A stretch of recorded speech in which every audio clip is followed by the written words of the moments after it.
Hi, I'm Dallas Dickinson, Director of Production on Star Wars The Old Republic, the new story-driven MMO from BioWare and LucasArts. Today, I'm going to walk you through the experience of playing the Taral V flashpoint. In the game, this is a scenario you would undertake at level 32 or so, after many hours of advancing your character through your personal storyline. Like other flashpoints in the Old Republic, Taral V is designed for 4 players, and whether you're playing with your friends or a group you just met on the game, teamwork is critical if you want to succeed. Before you get to the action, though, you've got to learn what this is all about by talking with Master Oteg, a revered Jedi Master who needs a strike team to carry out an important and dangerous mission. Welcome, friends. You're even more impressive in person. Forgive me for not shaking hands, but I forgot my hover seat today. Before we begin, I'll ask that you keep an open mind to what you're about to hear. The source of my information is, unconventional. You should see the sources I usually rely on. They redefine disreputable. Despite its unusual nature, my source is of the highest integrity. I will share with all of you. The conversation with Master Oteg is a multiplayer conversation. We're watching it from the trooper's perspective, and as you can see, after he selects his response in the conversation, he rolls a random number between 1 and 100. The same thing happens for the other players, and the player with the highest roll wins. In this case, the Jedi Knight. Follow Oteg's lead. This is important.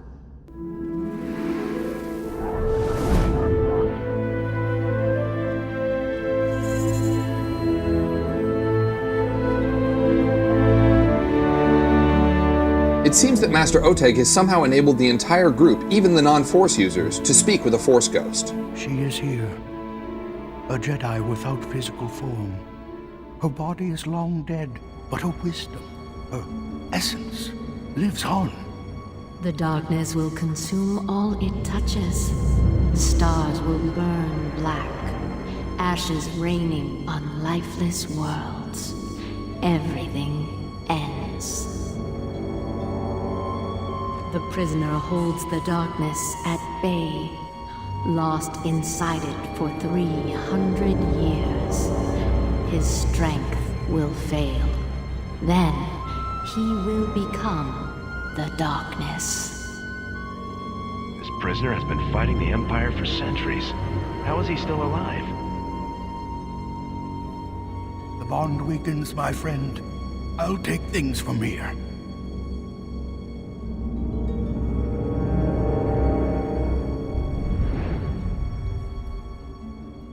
She's told me many things. Revealed the existence of an Imperial prison in the constantly shifting Maelstrom Nebula, and a way to get there. The only way to navigate the Maelstrom is using a Gree computer hidden at an Imperial fortress.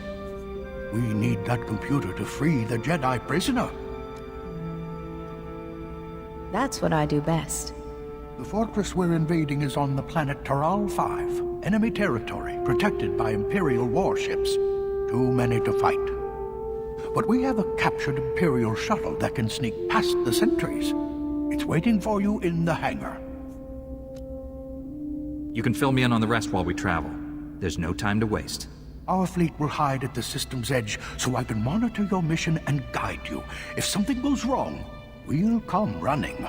Go to the shuttle, my friends. May the Force be with you.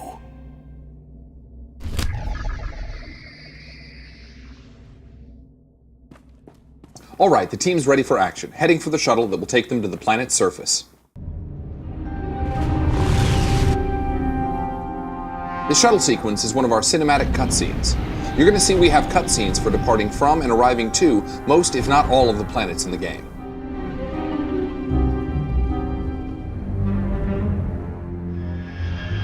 Here comes the shuttle now, landing in a remote location on Taral V. From here, the players are going to have to proceed on foot. Well done. You've successfully infiltrated Taral V. The Imperials think you're just another shuttle bringing supplies. So here you see the players prepping themselves or buffing up before going into battle.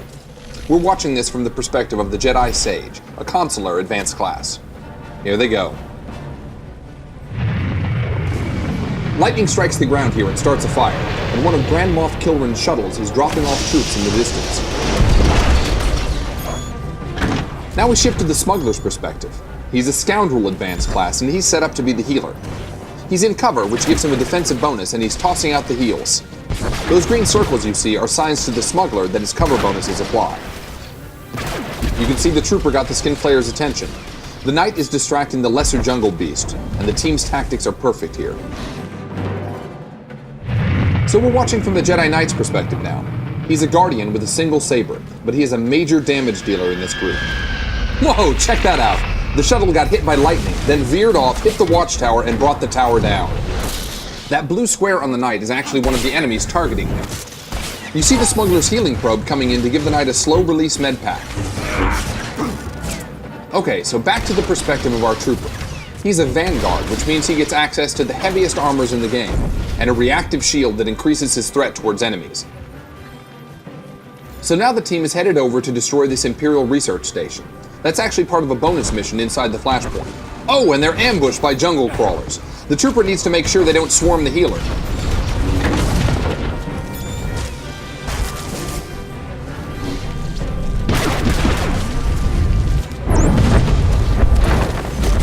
Oh, and the knight detonates the research terminal. This explosion finished off the jungle crawlers, essentially giving the team some free experience. Nicely done. Alright, the team's back on the path now. We're still in the Jedi Sage's perspective. Up here, Imperial soldiers are battling a Jagoran river lurker. The river lurker is the real danger here, so the Sage targets him and lets loose some of her telekinetic abilities. Oops, now she's got his attention, and he's coming after her. Those robes aren't exactly heavy armor, so this could get ugly. We change perspective over to the Jedi Knight, who's taking down the last of the Imperials here, a commando. The Knight's now with everyone else on the river lurker. He powers up and lands a hit hard enough to get the beast's attention. And the river lurker is down.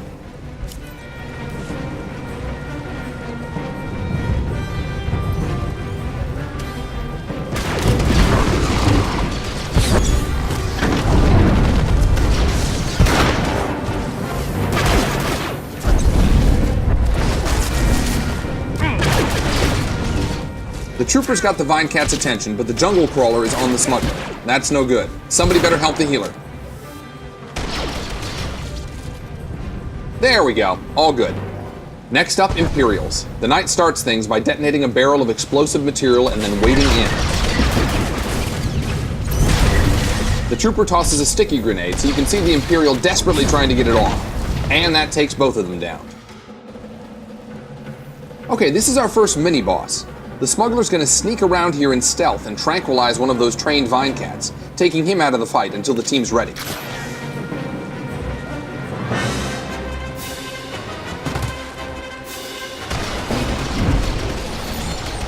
The Jedi Sage is setting up a stasis field around the left Vine Cat, so everyone can concentrate on that mini-boss. Now it looks like the trooper tossed a sticky grenade onto the handler. This move packs a punch, but it's also damaged that first Vine Cat, breaking him out of his stun.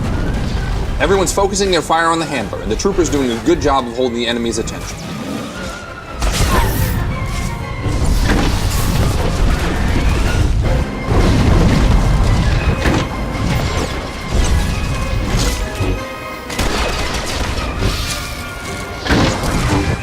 Great, now that the mini-boss is down, the team can take down the Vine Cats.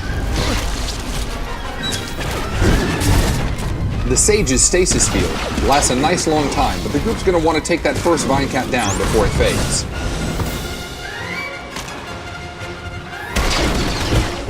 Just one Vine Cat left now. All four players are using their strongest attacks now to bring him down quickly. And the trooper finishes him with a stock strike.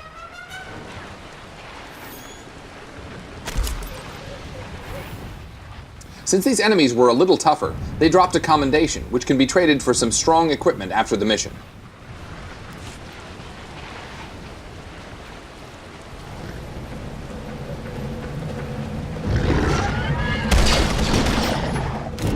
Further up the path, the team runs into an Imperial patrol, and it seems they've already got their hands full. As you can see, jungle skin flayers are no fans of the Imperials either. You can sit back and enjoy the show, but if you want the maximum amount of experience, you can rush in and take them all down.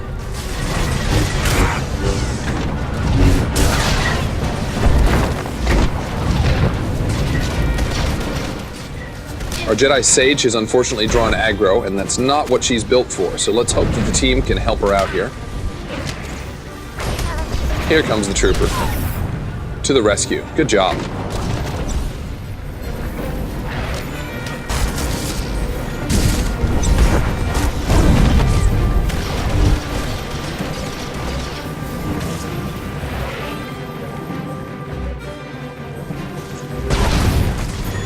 So that was a destructible barrel. That one was explosive, but you'll find they can inflict a variety of different effects on your enemy.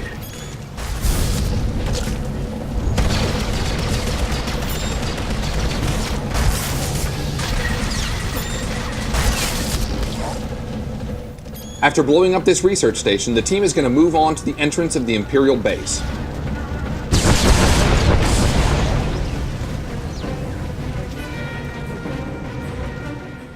That's an elite droid there in the middle, and he's got 2 troopers backing him up.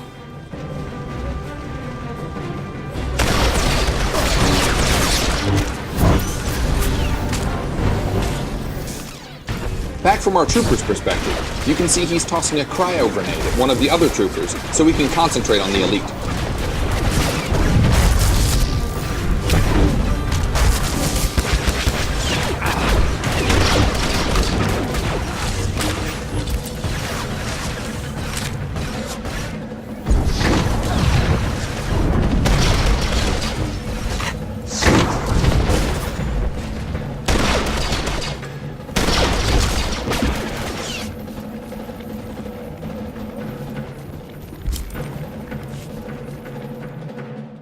So here's our first big boss fight.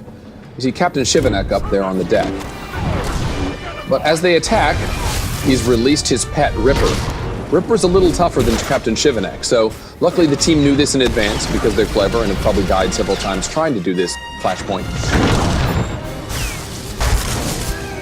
So you can see the Jedi Knight in the background is trying to take care of Captain Shivanek. The Jedi Sage is there with him. The Trooper is taking aggro from Ripper. And he's partnered pretty much with our smuggler. The smuggler is going to keep him alive as long as he possibly can. And hopefully our 2 Jedi are going to take care of Captain Shivanek and be able to help out. The smuggler is also responsible for keeping the Jedi alive, so we've got to do a little bit of multitasking here. As you can see, Ripper could take that trooper down very quickly without some help.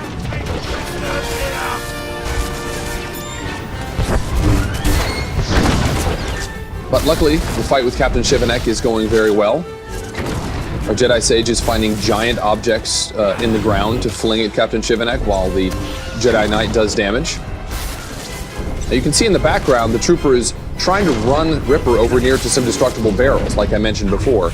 Unfortunately, he just aggroed an ad. A little bit more trouble for the team. The Jedi Knight and Jedi Consular are going to have to take care of that first. You can see everybody's a little low on health, so it's getting a little touch and go here.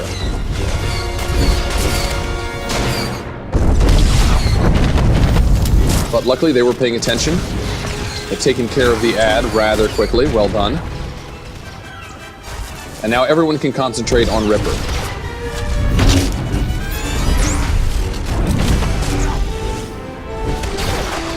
Trooper got a little low on health there, but luckily the smuggler was paying attention. Now we're in a case where we can actually ping-pong aggro. The trooper can take the rage of Ripper for a while, and then the Jedi Knight can attract him. This actually minimizes the amount of damage that Ripper can do. It's a very efficient way of taking on difficult enemies. Now when his trainer, Captain Shivanek, died, he got a buff called Enrage. So he's even tougher than he was at the beginning, making him a challenge for the full group.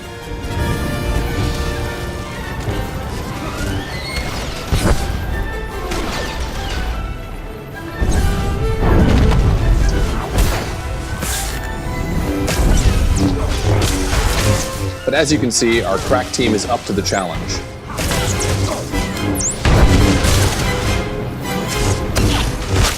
Before you can enter the enemy's fortress, we have to disable its security grid. Against all odds, the team pulled it off. They defeated Captain Shivanek and Ripper. They'll go on to the next portion of the flashpoint, and if they continue to work together, they may eventually free that Jedi prisoner Master Oteg was so worried about. Even though this is just a portion of the Flashpoint, we hope it's given you a complete feel for what the experience is like. It's fun, it's fast-paced, and it takes smart tactics from each player on the team to pull it off. Taral V is just one of several Flashpoints in Star Wars: The Old Republic. We don't have time to show you all of them. Really, the only way to experience all of this exciting stuff is to play it in the game. So thanks for watching, and we look forward to seeing you there.